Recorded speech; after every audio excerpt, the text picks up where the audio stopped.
இந்த விவசாயம் இந்த அவகோடா வந்து இதுவரைக்குமே எங்கள் பயிர் வந்து கேர்லெஸ் கிராப்னே சொல்லலாம். யாரும் வந்து அந்தளவுக்கு கேர் எடுத்துக்கிறது இல்லை. அவ்வளவு ஈல்டு, அவ்வளோ உற்பத்தி, அந்தளவுக்கு வருமானம் அந்தளவுக்கு போய்கிட்டு இருக்கு. அன்றைக்கி வந்து 10 ரூபா 1 ரூபாய்க்கு எடுக்க ஆள் இல்லை. ஆனால் இன்றைக்கி வந்து 15-20 வருஷம் கழிச்சு பார்த்தீங்கன்னா இன்றைக்கி 150லேருந்து குறைச்சது 250 300 போன வருஷம் டச் ஆயிடுச்சு. அப்போ ஒரு 50 கிலோ ஒரு மரத்தில் காய்ச்சிச்சுன்னா 250 ரூபா வச்சுன்னா 10,000 ரூபா ஈஸியாக. 10 மரம் வச்சா 1 லட்சம் ரூபா, 100 மரம் வைத்தால் கிட்டத்தட்ட 10 லட்சம் ரூபா. குறைந்தது ஒரு தோட்டத்தில் 1 ஏக்கரில் வருமானம் 7 லட்சம் ரூபாய் குறையில்லாமல் வருமானம் எடுக்கக்கூடியது ஒரு நம்பிக்கை தரக்கூடிய ஒரு பழப்பெயர்னு பார்த்தா இன்றைக்கி அவகோடா வந்து டாப் மோஸ்ட்டில் இருக்குது. எனக்கு காப்பியினுடைய ஊடுபயிர் சாகுபடியாக நான் கிட்டத்தட்ட ஒரு 30-40 வருஷங்களாக இந்த அவகோடா சாகுபடி பண்ணிகிட்டு இருக்கோம். இங்கே வந்து பார்த்திங்கன்னா இந்த அவகோடா முதலாக பயிரிட்ட பகுதி அப்படின்னா சார் சொன்ன மாதிரி தாண்டிக்குடி பகுதி தான். இங்கே பக்கத்தில் வந்து கொடலங்காடுன்னு ஒரு கிராமம். மறைந்த நம்மளுடைய முன்னாள் முதல்வர் காமராஜர் ஐயா பேரில் வந்து எம்எல்ஏ அழகர்சாமிங்கிறவர் இலங்கைக்கு போய் இலங்கையிலிருந்து கொண்டு வந்த பழத்தை சாப்பிட்டு விதைகளை வந்து இங்கே உற்பத்தி பண்ணி அதற்கு பிறகு இங்கேருந்து ஐஐசார் கொண்டு போனாங்க கர்நாடகா, அதற்கு பிறகு வந்து கேரளா கொண்டு போனாங்க. இப்படி ஒவ்வொரு பகுதியில் வந்து ஆராய்ச்சி பண்ணி புது ரகங்களாக இப்போ வெளியிட்டிருக்காங்க.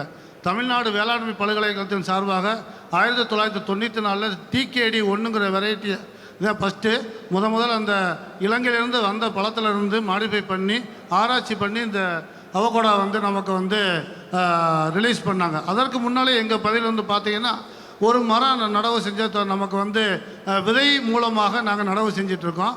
நடவு செஞ்சு கிட்டத்தட்ட இது வந்து எங்கள் தாத்தா அதுக்கு பிறகு அப்பா இதுக்கு கிட்டத்தட்ட 60 வருஷமாக இந்த மரம் வந்து எங்கள் தோட்டத்திலே இருக்குது. ஒரு மரத்திலே 1 டன்னு கூட எடுக்கிறாங்க. அவ்வளவு அருமையான ஈல்டு தரக்கூடிய ஒரு விவசாயம் வந்து அவகோடா விவசாயம். ஒரு பழம் வந்து பார்த்திங்கன்னா கிட்டத்தட்ட 600 கிராம் வந்து 1 கிலோ 1.25 கிலோ கூட இருக்குது.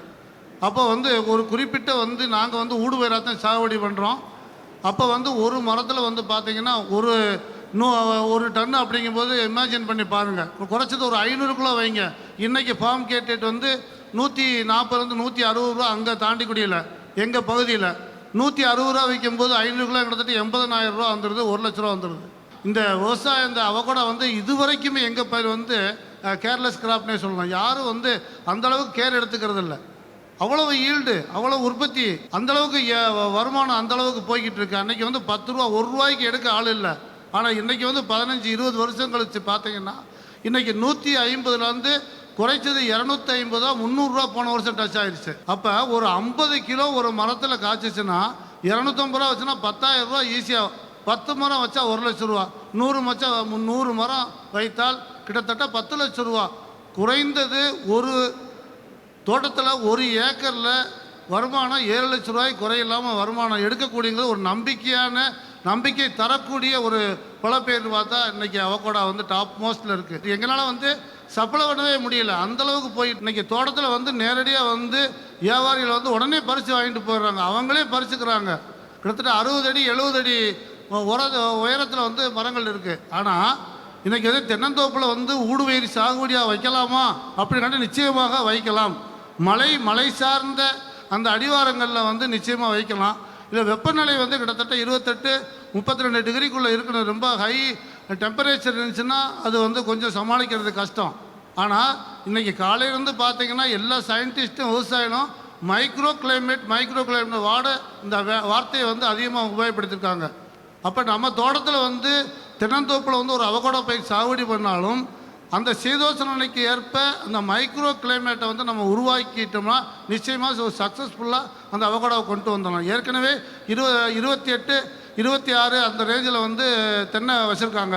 அந்த 4 தென்னைக்கு நடுவாக இப்போ வந்து ஒரு கிட்டத்தட்ட 28-22 14 ஒரு சென்ட்ரல் பார்த்து நம்ம ஜாதிக்காய் வச்ச மாதிரி நம்ம அவகோடாவை வைக்கலாம்.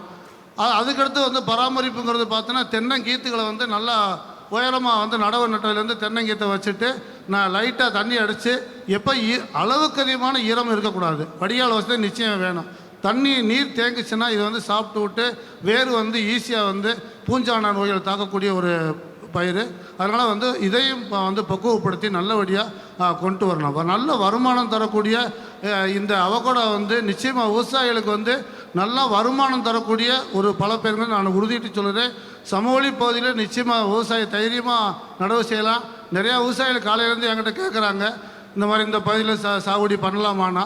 நிச்சயமாக சொன்ன மாதிரி ஒரு சோதனை அடிப்படையில் ஒரு ஏக்கர் வச்சுருக்கீங்க அப்படின்னா ஒரு 5 மரம் 10 மரம் வைங்க. ஒரு 5 வருஷம் வெயிட் பண்ணனால தப்பு இல்லை. ஒரு சில ஏரியாவில் வந்து நல்ல கிளைமேட்டு சூட் ஆகும், தாராளமாக பயிரிடலாம்.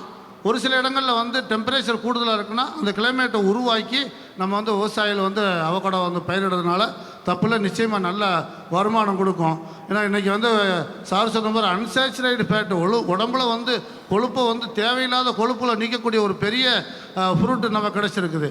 அன்சேச்சுரேட்டடு ஃபேட்ஸை பூரா காலி பண்ணிடும்.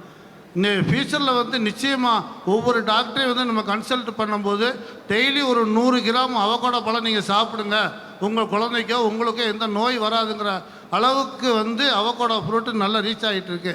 அதனால் வந்து இந்த பழத்தை வந்து நட்டு நம்ம வந்து நம்ம ஈல்டு கிடைக்காதா, இல்லை இந்த பழம் விற்பனைக்கு போகாதான்னு தயவுசெய்து யாருமே நீங்கள் நினைக்க வேணாம். ஏன்னா இன்றைக்கி டிமாண்டு வந்து அதிகமாகி போச்சு, நம்மளால் வந்து சப்ளை பண்ணக்கூட முடியலை எங்கள் பகுதியிலேருந்து. அதனால் சமவெளி பகுதியில் என்னுடைய நண்பரை சொல்ல நோட் பண்ணிக்கங்க.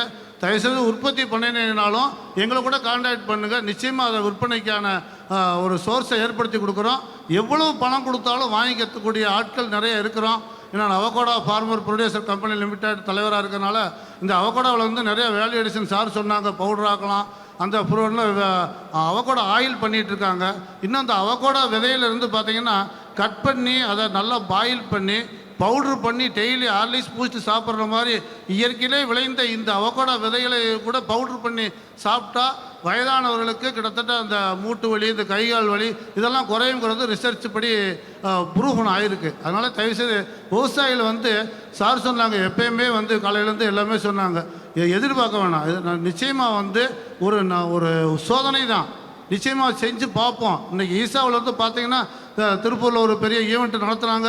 ஏகப்பட்ட நாட்டுகள் வந்து இன்றைக்கி வந்து ஒரு ப்ரொமோட் பண்ணுற. தயவுசெய்து ஈசாவுக்கு ஒரு கைதட்டுங்க, காவேரி கூக்குரலுக்கு ஒரு கைதட்டணும் நிச்சயமாக. ஏன்னா அதாவது யாம் பெற்ற இன்பம் பெருக வையகம், நம்மளோட அந்த இது முடியக்கூடாது. ஒரு விவசாயி, ஒரு சாதனை விவசாயி, இன்றைக்கி ஒரு முன்னோடி விவசாயி காலத்தில் பெரியவங்களாம் பேசும்போது அவங்க காலை தொட்டு கும்பிடணுங்கிற ஆசை எனக்கெல்லாம். ஏன்னா இன்றைக்கி அவர் பெரியவர் இன்றைக்கி மிளகை பற்றி சொல்லும் போதெல்லாம் அவ்வளவு ஒரு சந்தோஷமாக இருந்துச்சு. அவர் வயசு என்ன, அவர் கிட்டத்தட்ட அவ்வளோ பண்ணிகிட்டு இருக்காங்க. அதனால் ஈசா சார்பாக இந்த நிகழ்ச்சியை என்னை அழைத்து என்னுடைய அனுபவங்களை கேட்ட விவசாயிகள் வந்து தொடர்ச்சியாக இந்த உங்களுடைய ஊடுபயிர் சாகுபடி ஒரு நல்ல நிச்சயமாக வருமானம் தரக்கூடிய ஒரு பலப்பயிர் அவகோடா என்று சொல்லி இந்த வாய்ப்பு கொடுத்த ஈசாவுக்கும் அண்ணன் தமிழ்மாறன் அவர்களுக்கும் என்னுடைய வணக்கத்தை நன்றியை தெரிவித்துக் கொள்கிறேன். நன்றி, வணக்கம்.